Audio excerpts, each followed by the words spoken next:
Hello friends, রোশনাই এপিসোডে আমাদের আগামী পর্বে দেখানো হবে বাদশাহ গরিমাকে ডিভোর্স দিয়ে রোশনাইকে বিয়ে করতে চায়, কিন্তু গরিমা কি তা মেনে নেবে?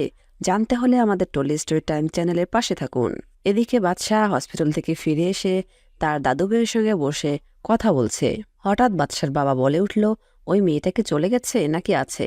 মাধবীলতা বলে উঠল, না মেজদা ভাই, রোশনাইও আমাদের সঙ্গে এসেছে। এই বলে ছোট রোশনাইকে ডাকলো।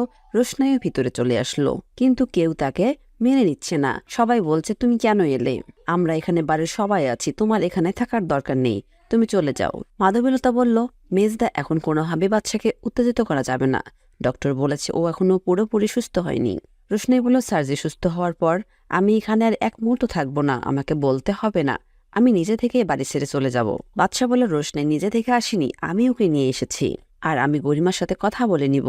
আমাদের বিয়েটা তোমরা সবাই মেনে নিলেও আমি মানি না। আমার মনে হয়নি যে গরিমার সাথে আমার পুরোপুরি বিয়েটা হয়েছে, তাই আমি মনে করি আমাদের সেপারেশনেরও দরকার হয় না।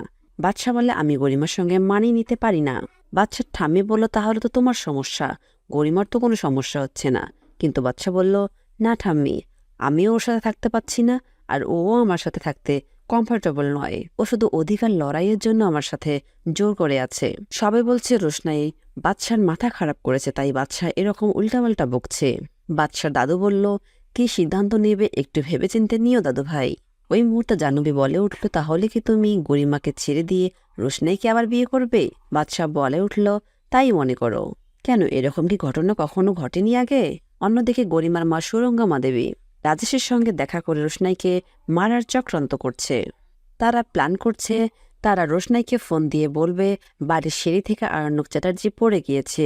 এই বলে তারা রোশনাইকে ডেকে নিবে। রাজেশ গাড়িও ঠিক করে রাখলো, যেন রোশনাই বেরিয়ে ওই গাড়িটাই পায় এবং ওই গাড়িতে উঠে সে আরণ্যকের কাছে তাড়াতাড়ি পৌঁছাতে পারে। কিন্তু দুর্ভাগ্যের বিষয়, সে একটু বুঝতে পারেনি যে আসলে এখানে একটি চক্রান্ত চলছে।